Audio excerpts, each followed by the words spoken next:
मध्य प्रदेश इन दिनों भीषण सर्दी और घने कोहरे की दोहरी मार झेल रहा है। कई इलाकों में रात का तापमान 3 डिग्री के आसपास पहुंच चुका है। वहीं सुबह होते ही प्रदेश का बड़ा हिस्सा कोहरे की चादर में लिपटा जा रहा है। इसका असर सिर्फ जनजीवन पर ही नहीं बल्कि रेल और सड़क यातायात पर भी साफ दिख रहा है। मौसम विभाग के मुताबिक जनवरी में ठंड का असर इसी तरह बना रहेगा। राजधानी भोपाल में पानी की गुणवत्ता को लेकर चिंता बढ़ गई है। नगर निगम की ताज़ा जांच में शहर के पानी के 4 सैंपल फेल पाए गए हैं। इनमें से 3 स्थानों पर वही खतरनाक ई कोलाई बैक्टीरिया मिला है जिसने इंदौर में हाल ही में 18 लोगों की जान ले ली थी। रिपोर्ट सामने आते ही नगर निगम हरकत में आया और प्रभावित इलाकों में भूगर्भ जल के उपयोग पर तत्काल रोक लगाने की सलाह जारी की गई। नगर निगम द्वारा मंगलवार को शहर के विभिन्न क्षेत्रों से करीब 250 पानी के सैंपल लिए गए थे। मध्य प्रदेश विधानसभा में नेता प्रतिपक्ष उमंग सिंघार ने गंभीर आरोप लगाते हुए आज कहा कि इंदौर को फर्जी दस्तावेजों के आधार पर लगातार 8 बार स्वच्छता अवार्ड दिलवाए गए। इंदौर के दूषित जलकांड पर भोपाल में प्रेस से चर्चा में सिंघार ने कहा कि ये हादसा नहीं बल्कि गंभीर प्रशासनिक लापरवाही और भ्रष्टाचार का नतीजा है। उन्होंने कहा कि इंदौर के महापौर को तत्काल इस्तीफा देना चाहिए और नगर निगम कमिश्नर पर गैर इरादतन हत्या का केस दर्ज होना चाहिए। मुख्यमंत्री डॉक्टर मोहन यादव ने कहा कि प्रधानमंत्री नरेंद्र मोदी के नेतृत्व में भारत का वस्त्र उद्योग विरासत का संरक्षण करते हुए विकास की ओर बढ़ रहा है।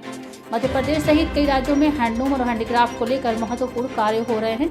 मुख्यमंत्री डॉक्टर यादव गुरुवार को गुवाहाटी में आयोजित वस्त्र मंत्रियों के राष्ट्रीय सम्मेलन को संबोधित कर रहे थे।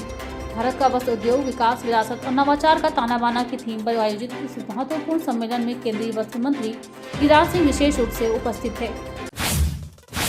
सहकारिता, खेल एवं युवा कल्याण मंत्री विश्वास कैलाश सारंग ने गुरुवार को बड़े तालाब स्थित वाटर स्पोर्ट्स अकादमी पहुंचकर खेलो एमपी यूथ गेम्स की लॉन्चिंग तैयारियों का निरीक्षण किया। इस दौरान मंत्री सारंग ने संबंधित अधिकारियों को आवश्यक दिशा निर्देश देते हुए कहा कि कार्यक्रम में अधिक से अधिक खेल प्रेमियों की सहभागिता सुनिश्चित की जाए तथा सुरक्षा, तकनीकी एवं व्यवस्थागत सभी इंतजाम पुख्ता हों। मंत्री श्री सारंग ने बताया कि स्वामी विवेकानंद की जयंती राष्ट्रीय युवा दिवस 12 जनवरी को खेलो एमपी यूथ गेम्स का भव्य शुभारंभ किया जाएगा। ये शुभारंभ कार्यक्रम मुख्यमंत्री डॉक्टर मोहन यादव के मुख्य अतिथि में शाम 6 बजे बड़े तालाब से किया जाएगा। मंत्री श्री सारंग ने कहा कि ये देश में पहली बार हो रहा है जब खेल विभाग के साथ सभी मान्यता प्राप्त खेल संघ मिलकर समन्वित रूप से यूथ गेम्स का आयोजन एवं संचालन कर रहे हैं। ये पहल खेल विभाग का एक ऐतिहासिक और नवाचारी कदम है।